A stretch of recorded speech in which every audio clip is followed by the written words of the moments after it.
Hi, this is Doug. And I'm Cindy. Welcome to ELP Livecast. Thanks for joining us today. Today we're answering your caregiver questions, and we've got a good one today. This one is, how do I know if mom needs to go to a nursing home? Good question.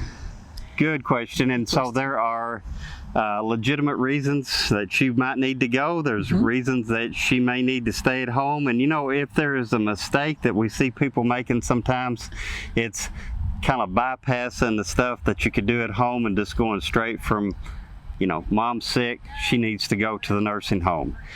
And that's easy to do, especially if you don't understand all of the options out there. You know, people are busy, they got their job, they got their family, they just don't understand. So if your loved one is declining and they need some level of care, go back and look at some of our other videos where we discuss some of the at-home options. There's several options to keep someone at home. Yeah, family caregivers can come in and help.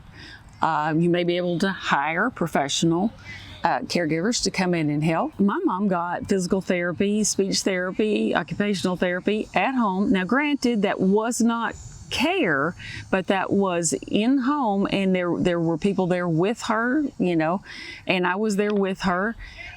So there are a lot of options. There really are. And you spend a lot of time with your mom helping to make sure she got to stay at home. Absolutely. So And sometimes family can do a lot to help. Absolutely. And depending upon mom's health. Now, there also may be an adult daycare near you.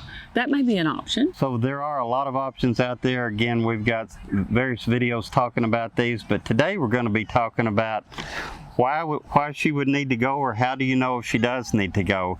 You know, nursing homes are out there for a reason, and they provide a specific level of service, and thank God there's there, because when you need a nursing home, you really need a nursing home. So one reason is someone has just declined to the point where they need a nursing home level of care. You know, they need 24-hour day, round-the-clock medical care, and you can do that at home. It's very expensive, you know, to hire nurses or hire medical people coming in the home, but it's expensive, and it's just tough to replicate a nursing home level of care at home.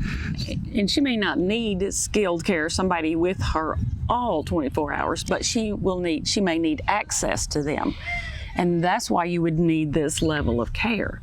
So she'd have access to that. Another reason that we see sometimes, unfortunately, involves money. You know, if mom or dad is declining, and this is, I guess, a scenario we see sometimes. Mom or dad's declining. There's maybe 3 or 4 kids. They all work. Maybe some of them work out of state, live out of state. It's not safe for mom or dad to be at home.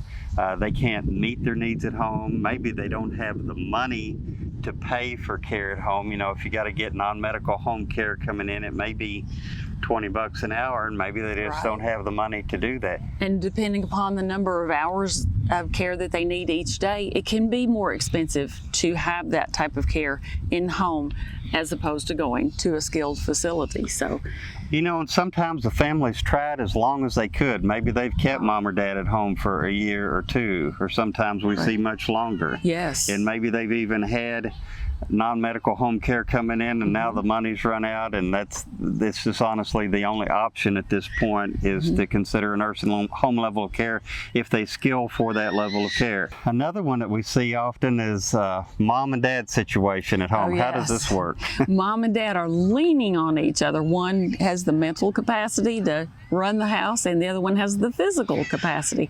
So they kind of take up slack for each other, and they end up caring for each other for so long that it wears out both of them. And a lot of times they'll end up entering a long-term care facility at the same time. Yeah, and you know, unfortunately, sometimes one of the well spouse dies sometimes before the sick spouse. Oh, yes. The well spouse is a lot of times the one with the cognitive ability to handle the household tasks, but you know, that's tough. They got their load on their shoulder and their spouse's load on their shoulder, and sometimes they just can't do it. Right.